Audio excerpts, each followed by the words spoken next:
우리는 지난주부터 다시 쓰는 사도행전적 교회 액츠 29 설교를 시작했습니다. 이 사도행전적 교회는 단순히 외형적인 숫자가 많이 증가하는 교회를 넘어서 하나님의 통치가 강조되는 교회라고 말씀을 드렸습니다. 그래서 우리는 이런 하나님의 통치가 이루어지는 교회가 되기 위해서는 먼저 회유가 아니라 회개가 통해서 복음이 분명한 교회가 되어야 된다고 말씀을 드렸습니다. 그 다음으로 필요한 것은 하나님의 통치가 이루어지기 위해서는 우리는 자기 신념과 열심이 아니라 성령의 인도함을 받아야 되고, 그럴 때만 우리가 교회에 걸림돌이 되지 않냐고 디딤돌이 될 수 있다고 함께 살펴보았습니다. 이제 오늘은 그 두 번째로 사도행전 교회의 특징을 살펴보고자 하는데, 바로 사도행전의 특징은 뭐냐면 말씀이 살아 역사하는 교회였다라는 것입니다. 우리가 흔히 종교의 3요소가 있는데요, 그것은 신앙이 대상이 되는 신, 그 다음에 교리, 그 다음에 신도를 종교의 3요소라고 합니다. 근데 다 이것들이 필요하고 중요하지만 기독교는 특별히 신앙의 가르침을 주고 있는 이 성경, 하나님의 말씀을 아주 중요하게 생각합니다. 왜냐하면 하나님의 말씀을 잘못 가르치게 되면 하나님을 왜곡되게 알 뿐만 아니라 그 신도의 삶과 가정이 피폐될 수 있기 때문에 그렇습니다. 혹시 지난주에 PD수첩을 보신 분들은 아시겠지만, 지난주 PD수첩에 만민중앙교회 이재록 씨에 대한 영상이 나왔다고 합니다. 저는 보지 않았기 때문에 나중에 그 짤막 영상을 통해서 봤는데요, 참 기가 막히는 얘기들을 하지 않습니까? 자신이 자칭 성령이라 하고, 그리고 이분에게 물질을 드려야지만 복을 받는다라고 얘기하는데, 이런 허황된 말을 함에도 불구하고 많은 사람들이 아멘을 하면서 그 물질을 드리는 그 성도들을 보면 너무나 안타까운 마음이 드는 것이 사실입니다. 이런 사람뿐만 아니라 여러분들 아시는 것처럼 JSM이라서 정명석 씨 같은 사람도 있고요, 또 앙산홍이라 그래서 또 하나님, 또 어머니 장길자를 믿는 하나님의 교회가 있어요. 여러분, 하나님의 교회 같은 교회는, 그 교회는요 굉장히 봉사활동을 많이 함으로 인해서 영국 국왕으로부터 상도 받고, 그래서 그것을 교회 앞에 큰 현수막으로 붙여놓으면서, 봐라, 우리가 이렇게 착하고 선한 구제를 하고 봉사를 하면서 우리는 세계적인 상도 받았다고 하면서 많은 사람들을 현혹하고 있는 것이 오늘의 현실인 것을 볼 수가 있습니다. 그렇기 때문에 우리는 성숙한 신앙, 건강한 교회를 세우기 위해서 무엇보다 우리는 말씀에 중심된 신앙을 회복해야 될 줄 믿습니다. 그렇다면 말씀이 살아 역사하는 교회를 이루는 길은 무엇일까요? 그건 첫 번째로 현상에 집착하지 아니하고 예수 그리스도에게 집중하는 교회가 되는 것입니다. 이제 우리 사도행전 2장 1절을 보게 되면요, 이제 주님께서 승천하시면서 제자들에게 약속하셨던 그 성령의 임함으로 인하여 그곳에 모였던 사람들이 각기 다른 언어들로 말을 했습니다. 근데 문제는 거기에는 많은 사람들이 있었는데 각각 자기가 태어난 모국어로 그 하나님의 놀라운 일들을 알아듣게 되었습니다. 그래서 2장 11절은 이렇게 되어 있습니다. 그레데인과 아라바인들이라 우리가 다 우리의 각 언어로 하나님의 큰 일을 말함을 듣는도다 하고, 다 놀라 당황하여 서로 이르되 이 어찌 된 일이냐 하며, 또 어떤 이들은 조롱하여 이르되 그들이 세술에 취하였다 하더라고 말하고 있습니다. 이 사람들은요, 자신들이 한 번도 경험하지 못했던 이 오순절 성령의 역사로 인해서 무척 당황을 했습니다. 그러다 보니까 어떤 사람들은 저 사람들이 술을 취했다라고 얘기를 하는 것이었습니다. 이런 상황 속에서 오늘 베드로가 일어서서 여러분들 내 말을 들으십시오라고 하면서 설교를 시작하는 것이었습니다. 14절을 보실까요? 베드로가 열한 사도와 함께 서서 소리를 높여 이르되 유대인들과 예루살렘에 사는 모든 사람들아, 이 일을, 바로 이 성령의 임하신 사건입니다, 너희로 알게 할 것이니 내 말에 귀를 기울이라고 말하면서, 때가 제3시니, 이건 우리나라 시간으로 하면 아침 9시라는 거예요. 그러니까 아침 9시이기 때문에 너희들이 생각하는 것처럼 이 사람들이 아침부터 술 취한 것이 아니라는 것입니다. 그러면서 본격적으로 베드로는 이제 구약의 요엘서를 인용하면서 지금 발생한 성령 강림 사건의 의미를 설명해 주고 있는 것입니다. 시간 관계상 다 설명을 하진 않겠지만 오늘 이 베드로 설교의 핵심은 뭐냐면, 오늘 너희들이 경험한 이 성령 강림의 역사는 바로 예수 그리스도가 성취하신 구원의 증표라는 것이었습니다. 그리고 또 너희 유대인들이 그렇게 존경하는 다윗 왕 역시도 시편에서 말하기를 그렇게 소망했던 메시아, 바로 그분이 예수 그리스도라고 얘기를 하는 것입니다. 그리고 그 예수님께서 십자가에 죽으시고 부활하고 승천하신 다음에 이제 하나님 보좌 우편에 앉으셔서, 그리고 그분이 하나님부터 성령을 받아서 너희에게 부어주신 것이다라고 오늘 그 얘기를 하고 있는 것입니다. 특별히 오늘 베드로는 이것을 설명하기 위해서 구약성경 요엘서 2장 28절을 인용하면서 하나님이 통치하시는 말세의 때가 되게 되면 여러분들이 읽었던 것처럼 자녀들이 애언을 하고 늙은이들은 꿈을 꾸는 그런 일들이 발생할 것이라고 말하는데, 오늘 하나님께서 이 구원의 역사로 이것이 이루어졌다는 것입니다. 특별히 여러분들 여기서 애언이라는 말이 나오는데요, 이 애언을 우리가 잘 오해하지 말 것은 미래를 점치는 것이 아니라 하나님의 말씀이 증명되어지고 전파된다는 의미로 사용되었습니다. 그래서 오늘 베드로는 바로 예수님의 죽으심과 부활 그리고 성령의 강림으로 인해서 바로 하나님께서 말씀하셨던 요엘의 말씀이 성취되었다라고 얘기하는 것입니다. 그래서 오늘 이를 통해서 베드로는 이 성령의 임재 사건과 이 구약의 말씀들이 바로 예수 그리스도가 구세주가 된다는 사실을 강조하고 예수 그리스도께 초점을 두는 설교를 하는 것이었습니다. 이를 통해서 베드로가 원했던 것은 뭐냐면, 지금 일어난 현상이나 사람들에게 집착하지 말고 예수 그리스도에게 집중하라는 메시지를 전하는 것이었습니다. 우리는 이런 차원을 통해서, 우리는 말씀을 통해서 어떤 신비주의나 또 말씀을 통해서 단순히 내 교양을 쌓는 것이 아니라 예수 그리스도에게 집중을 하고 예수 그리스도를 더 알고 깊이 알아가야 할 줄 믿습니다. 왜냐하면 기독교 신앙은 바로 하나님과 그 삼위일체 되신 예수 그리스도를 더 바르고 깊게 아는 게 중요하기 때문입니다. 간혹 국민일보나 교육의 신문을 보게 되면요, 이런 광고가 나와요. 저도 며칠 전에 봤던 신문인데요, 지금 동그라미 친 게 뭐냐면 애언이라는 단어에게 정리했어요. 이게 사람들이 그걸 보면 굉장히 현혹하죠.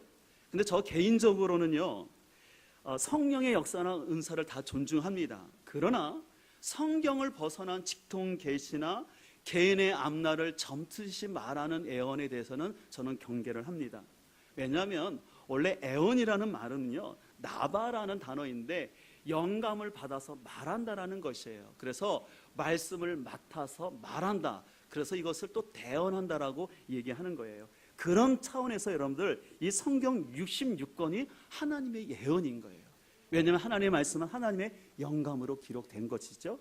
그리고 저와 같은 목회자, 설교자는 뭐하냐면 하나님이 기록된 말씀을 오늘날 성도들이 잘 알아들 수 있도록 이 시대의 언어를 통해서 하나님의 말씀을 잘 가르치고 전하는 대언자 역할을 하는 것입니다. 그렇기 때문에 우리는 비록 설교자를 통해서 말씀을 듣지만 우리는 이것이 하나님의 말씀이라고 듣는 것이죠. 그리고 거기에 초점을 둬야지 우리가 흔히 말하는 것처럼 용하다라는 기도 원장님한테 가서 기도받는 것, 그것이 애언이 아니라는 것입니다.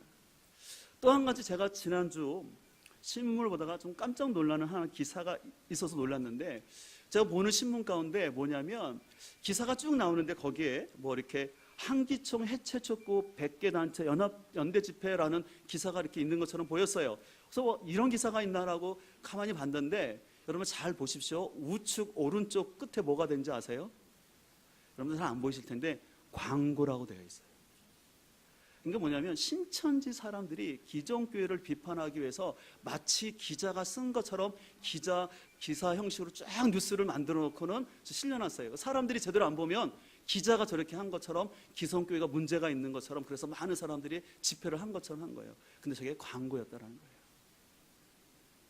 이 신천지 같은 이단은요, 이만희가 보혜사라고 말하면서 그들은 아주 교묘하게 사람들을 속이고 있는 것을 볼 수가 있습니다. 그런데 더 안타까운 것은 그럼에도 불구하고 많은 사람들이 그 신천지가 위험하다고 말함에도 불구하고 지금도 현혹되는 사람들이 있다는 것이에요. 왜 이런 안타까운 일이 발생하는 걸까요? 그것은 뭐냐면 사람들이 예수 그리스도 하나님에게 집중하는 것이 아니라 자꾸 치유나 기적 같은 눈에 보이는 현상에 집착하고 사람에게 의존하기 때문에 이런 일이 발생하지 않나 생각합니다. 아까 말했던 그 이재록 같은 이 교주는 그 사람들의 심리를 잘 이용했어요. 뭐냐면 아무리 현대의학이 발전했다 하더라도 불치병들이 있지 않습니까? 그럼 사람들에게는 늘 질병을 치유받고자 하는 그런 간절한 마음이 있어요.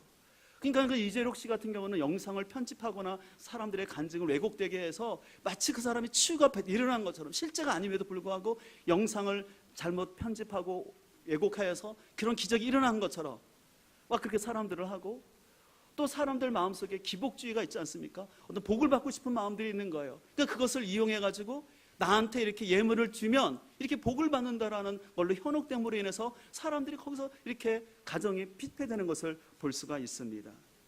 그러면서 이런 사람들은 자신의 능력을 과장하면서 사람들로 하여금 하나님과 예수님을 바라보게 되는데, 하나님과 예수님을 바라보는 것이 아니라 교주인 자신을 믿게끔, 따르게끔 그렇게 왜곡하고 있는 것을 볼 수가 있습니다.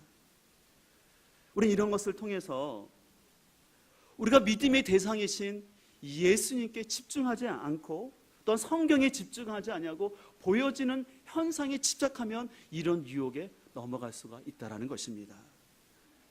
특별히 우리 교회에서는 말씀 묵상을 강조하는데요, 우리는 말씀 묵상을 통해서 생각과 언어가 변화되어야 되는데, 실은 여러분들 말씀 묵상한다고 내가 생각이 빨리 되지는 않아요. 끊임없이 말씀을 통해서 자기 자신을 성찰하고 말씀의 기준에 비춰서 나의 가치관을 바꿔나가는 것이 그렇게 빨리 이루어지지는 않습니다. 더더구나 언어의 습관 바꾸는 것도 그렇게 쉽게 일어나지는 않습니다. 근데 하지만 이것이 중요하기 때문에 시간이 걸리지만 내면을 성찰하고 자신의 변화를 위해서 끊임없이 수고를 하고 나가야 되는데, 혹시 어떤 사람은 자꾸 조급한 마음이 드는 거예요. 그리고 내면의 변화를 위한 수고 없이 그냥 쉽게 응답을 받으려 하거나 아니면 어떤 기적과 안수기도 한번 받아서 문제가 해결됐으면 하는 그런 조급한 마음으로 있다 보니까 바로 이런 교주나 이런 이단에 그대로 현혹되는 것을 볼 수가 있습니다.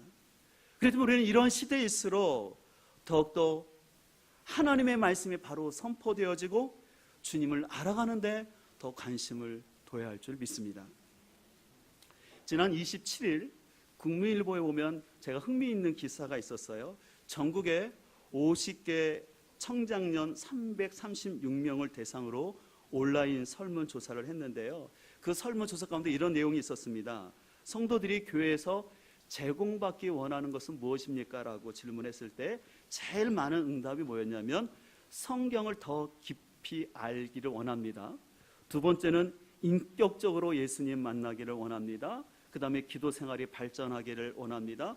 아이들을 위한 훌륭한 프로그램들이 있었으면 좋겠습니다 라는 이런 순으로 쭉 나왔어요. 전 이 설문들을 보면서 우리 교회가 비록 부족하지만 그래도 이런 방향성들을 저는 잘 맞추고 가고 있다고 생각합니다. 그래서 저는 우리 교회가 비록 아직은 완전하지 않지만 계속해서 무엇보다 말씀을 소중히 여기고 말씀을 묵상하면서 또 하나님 말씀 가운데 우리의 가치관과 언어가 변화되는 그런 공동체가 되기를 소망합니다. 그래서 우리는 같이 기도하며 나가길 소망합니다. 우리 교회의 강대상에서는 단순히 인간적인 교양을 쌓는 교양 수준의 교훈이나 또 자신의 경험을 전하는 것이 아니라 예수 그리스도를 전할 수 있는 그런 강단이 되기를 간절히 소망합니다. 그래서 복음적인 말씀이 선포되도록 우리는 기도해야 합니다. 특별히 하나님께서 세우신 설교자들이 하나님의 말씀을 가감하지 아니하고 자신의 생각을 전하는 것이 아니라 올바로 하나님의 말씀을 선포하서 그래서 그 말씀의 역사가 나타나는 교회가 될 수 있도록 우리가 함께 기도하며 나가는 우리 모두가 되길 소망합니다. 두 번째로 살펴볼 사도행전에 나타난 말씀이 살아 역사하는 교회의 특징은 뭐냐면요, 말씀에 대해서 바르게 반응하는 교회였다라는 것입니다. 오늘 36절을 보면 이렇게 말씀하고 있습니다. 그런즉 이스라엘 온 집은 확실히 알지니 너희가 십자가에 못 박은 이 예수를 하나님이 주와 그리스도가 되게 하셨느니라 하니라.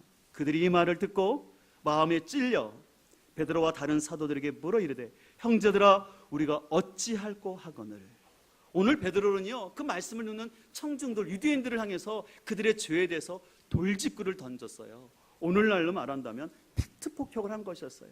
왜냐하면 유대인들의 입장에서는요 자신들이 죽인 예수가 바로 그리스도라는 사실을 그들은 받아들이기 어려웠을 것이에요. 그래서 어떤 그들의 입장에서는 베드로 설교가 참 듣기 거북하고 아마 그들의 얼굴을 화끈거리게 하는 그런 설교일 수 있습니다. 근데 그들은 오늘 이 말씀 앞에 어떻게 반응했냐면 마음에 찔려서 우리가 어떻게 할 거라고, 어찌할 거라고 그들은 반응하는 걸 볼 수가 있습니다. 그랬을 때 40절을 보게 되면 또 여러 말로 확증하며 권하여 이르되 너희가 이 패역한 세대에서 구원을 받으라고. 그래서 베드로와 그 사도들은 이 한 번의 설교로 끝난 것이 아니라 계속해서 하나님의 말씀을 그들에게 전해줬을 때 그 말씀을 들은 그 무리들이 말씀에 반응하여서 침례를 받았는데 몇 명이 더했다는 겁니까? 3,000명이 더했다는 거예요. 근데 여러분 한 가지 여기서 놓치지 말아야 될 것은요, 우리는 흔히 사도행전이나 초대교회로 돌아가고자 할 때 이 사도행전에 나타났던 3,000명처럼 부흥했던 이 숫자적인 데 초점을 두는 경우가 있어요. 그래서 혹시 제가 이 사도행전적 교회를 설교하고자 했을 때 혹시 여러분들께는 우리 교회도 이렇게 초대교회가 저는 급수적인 부흥이 있을 거를 기대한다면 착각한 겁니다. 왜냐하면 이 3,000명이 더해졌다는 것은 요약적인 설명인 거예요. 중요한 것은 뭐냐면 오늘 베드로가 나타나서 이 복음을 담대하게 전했고 거기에 사람이 순전하게 반응했다는 것, 이거를 우리는 기억해야 될 줄 믿습니다. 여러분 이어서 7장을 한번 보실까요? 여러분 사도행전 7장을 보게 되면 베드로 설교에 의해서 스데반 집사의 설교가 나옵니다. 7장 1절로 보면 대장이 이르되 이것이 사실이냐? 2절부터 스데반이 이르되 여러분 부형들이여 들으소서라고 하면서 이스라엘의 믿음의 조상인 아브라함 얘기부터 설교를 쭉 시작합니다. 근데 설교가 얼마나 진행되냐면 한 장 넘기시고 또 한 장 넘기셔서 53절까지 길게 진행되어져요. 근데 여러분들 이 스데반의 설교는요, 성경에 나오는 설교 중에 가장 긴 설교일 뿐만 아니라 내용이 아주 잘 짜여졌고 구약의 역사를 구속사적으로 너무나 잘 해석한 아주 모범적인 설교였습니다. 그런데 문제는 어떻게 보면 베드로 사도의 설교보다 더 훌륭한 이 스데반의 설교를 들은 다음에 그 청중들의 반응이었습니다. 7장 54절을 볼까요? 그들이 이 말을 듣고 마음에 찔려 그를 향하여 어떻게 했습니까? 이를 갈았다라는 것입니다. 이를 갈았다는 것은 화가 치밀어 났다, 격분했다라는 것이에요. 2장 37절에 나오는 청년은 그 마음에 찔려서 우리가 어찌할까 하고 회개를 했지만 오늘 5장 7장 54절에 나오는 사람들은요, 마음에 찔렸는데 그들은 어떻게 했냐면 이를 갈았다라는 것이에요. 왜 이들은 하나님의 거룩한 말씀을 듣고 왜 이를 가는 이런 반응이 나타났을까요? 그것은 그들은 하나님의 말씀보다는 자신들의 자존심과 전통에 더 집착했기 때문이었습니다. 그들은 구약 역사를 통해서 나타났던 하나님 아버지의 마음에 관심을 두는 것이 아니라 자신들이 유대교인데 우리 전통이 있는데 감히 니까짓 스데반 집사가 우리 유대교를 이렇게 욕되게 할 수 있느냐?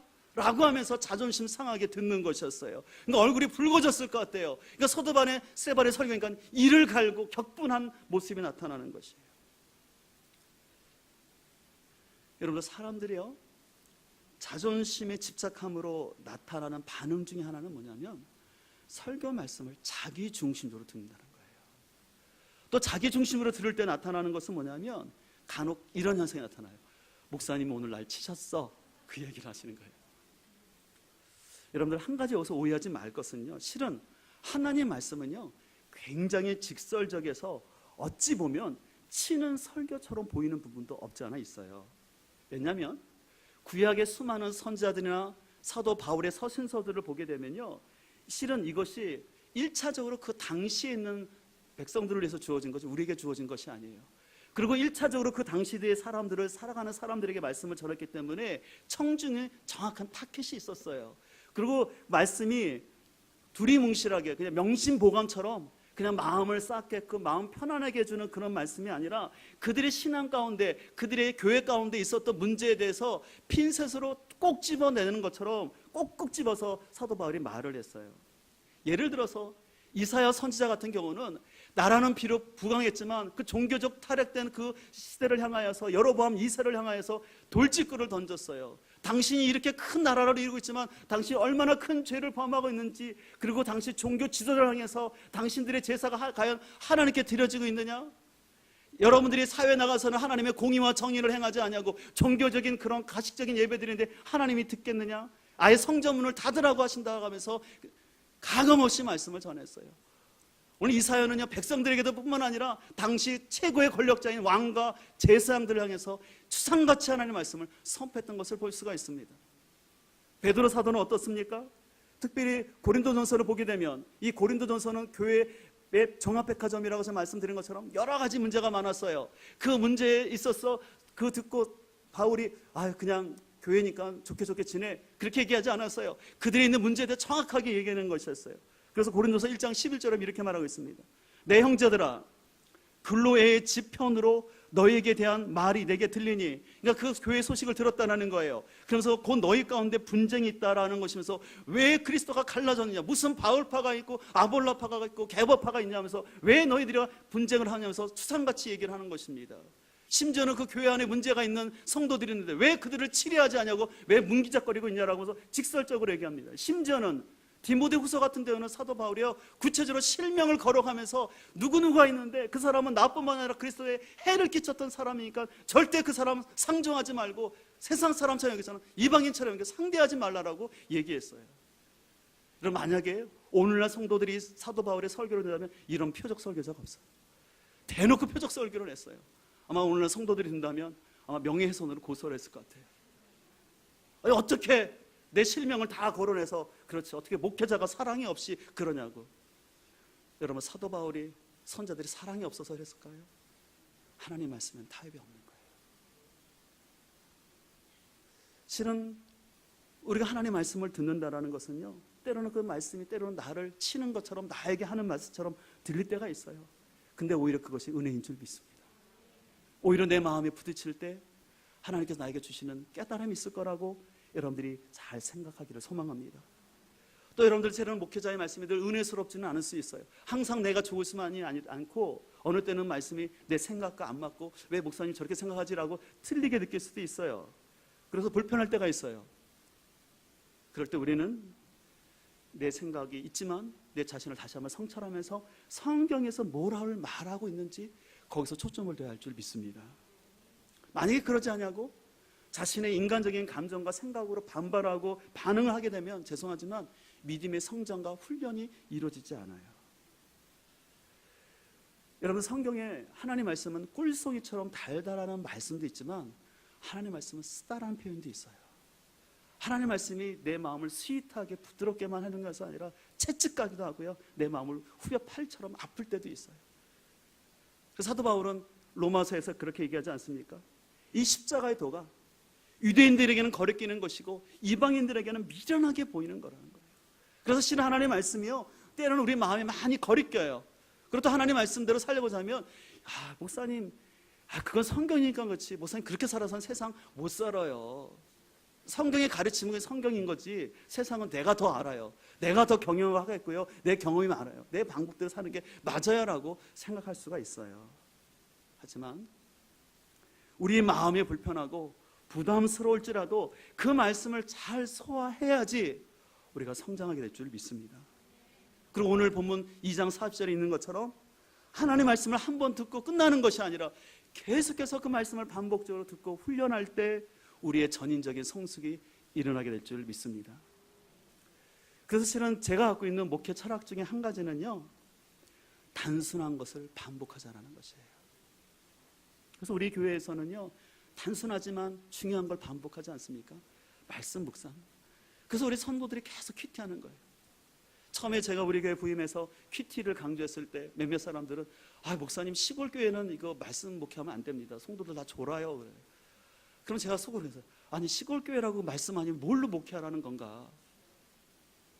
여러분, 시골 교회가 됐던 도시 교회가 됐던 많이 배웠건 못 배웠건 오직 하나님 말씀이 있어야 할 줄 믿습니다.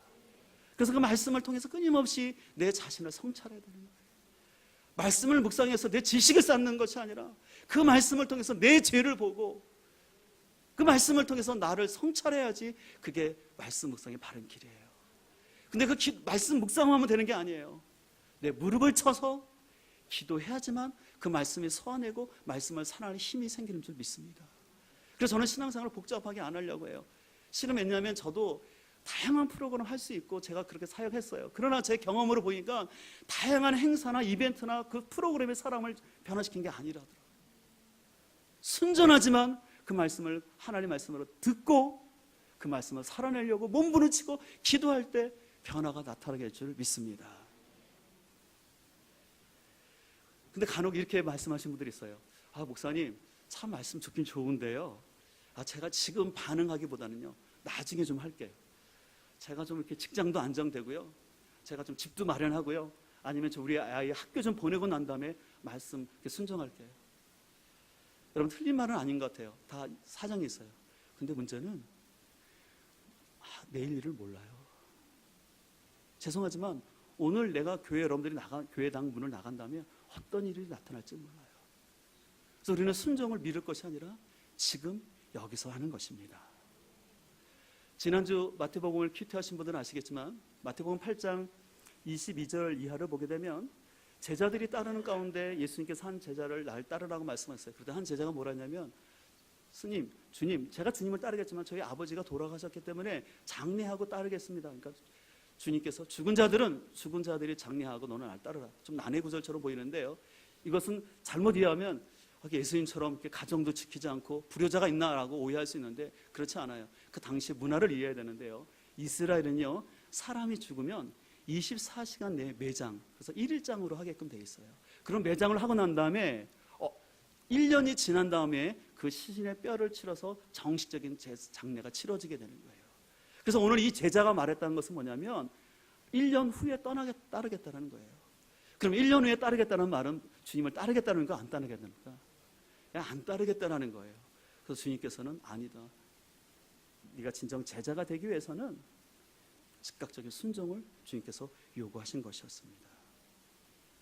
우리는 하나님의 말씀을 들을 때 자꾸 그런 게 있는 것 같아요. 내 생각으로 나는 아직은 아니야, 아직 시간이 있어 라고 자꾸 미루려는 그런 마음이 있습니다. 그러나 그것이 아니라 우리는 하나님 앞에 말씀이 들을 때 바로 순종하는 것이 참된 제자의 길인 줄 믿습니다. 이런 차원에서 다음 주부터 시작되는 우리 복음학교 가운데 저는 우리 모든 성도들이 말씀 앞에 잘 반응하며 나아갈 수 있기를 간절히 소망합니다. 여러분들 복음학교 내용을 이미 많이 배우신 분들도 있을 것이에요. 그러나 복음은 머리의 지식이 아니라 내가 살아내야 합니다. 내가 머리로 아는 것이 중요한 것이 아니라 내가 살고 있지 못하고 있다면 다시 들어야 할 줄 믿습니다. 우리 지난번 사기 복음학교 하신 분들의 간증이 있는데요. 잠깐 영상을 보도록 하겠습니다.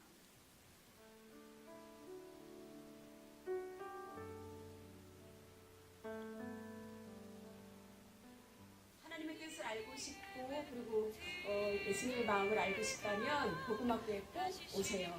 그리고 복음학교에 와서 진짜 복음을 알게 되면 항상 기뻐하고 범사에 감사할 수 있습니다. 제가 신앙생활을 모태 신앙이라고는 하지만 정말 형식적이고 껍데기뿐인 신앙생활이었는데 그런 것들을 하나씩 다 다듬어가지고 이렇게 정비해 주시는 느낌이 들었어요. 그래서 정말 이번 복음학교가 또 새롭게 시작되는데요.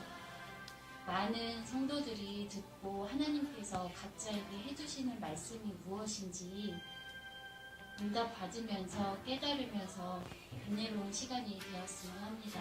선화목자교회에서 참 자랑할 것은 복음학교가 있다고 하는 사실이에요. 누구나 복음학교에 다 참여하셔서 1년에 한 번씩 기본훈련을 잘 받아가지고 말씀이 복음생활이 되는 그런 복되고 아름다운 삶이 꼭 이루어져서 참으로 하나님의 주인 되는 하늘나라 삶을 이루시기 위해서 너희들 가운데 목마른 자들이 있느냐? 그렇다면 돈 없는 자도 오라는 것입니다. 오되 값없이 와서 먹으라는 것입니다. 가짜 복음과 가짜 메시지에 그들이 너무 배고파 있고 그들이 영혼이 가난합니다. 너는 귀를 기울이고 내게로 와서 들으라.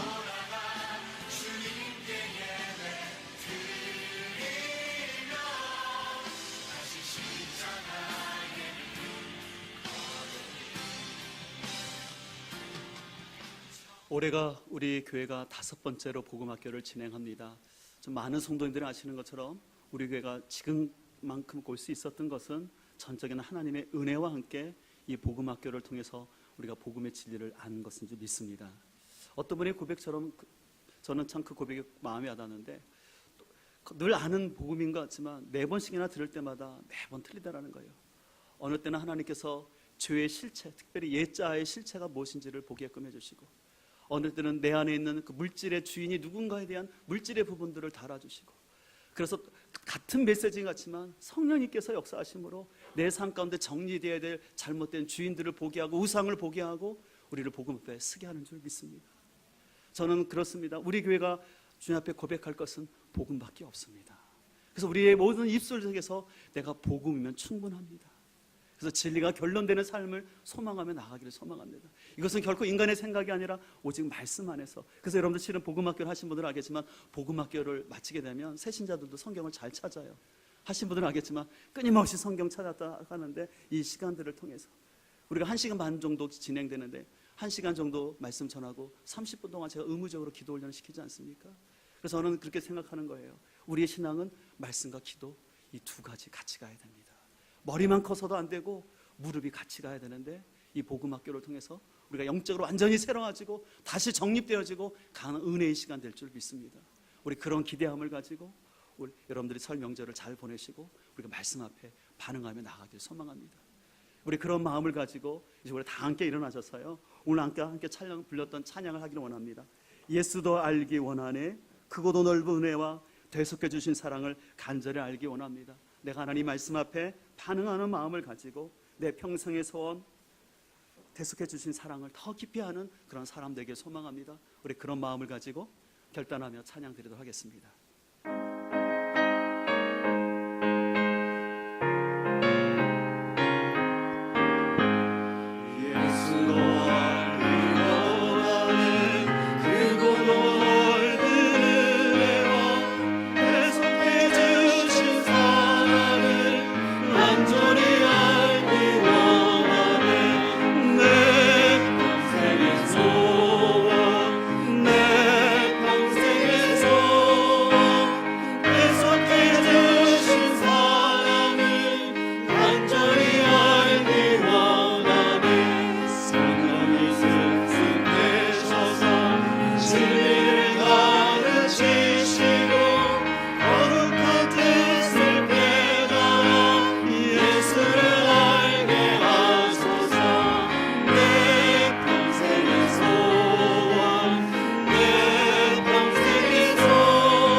기도하며 나가기를 원합니다. 하나님 아버지, 우리 교회가 주님께서 역사하시는 건강한 교회 되기를 원하는데, 우리가 현상과 사람에게 집중하지 않고 예수 그리스도에게 집중하는 교회가 되게 하여 주시옵소서. 더욱 하나님 말씀 앞에 세워지게 하여 주셔서 말씀 앞에 온전히 반응하기를 원합니다. 특별히 다음 주도 시작될 복음학교 가운데 성령 하나님 기름 부어주시고 복음의 능력이 나의 삶을 변화시켜 주시옵소서. 그런 마음을 가지고 주여 한 부르고 기도하겠습니다.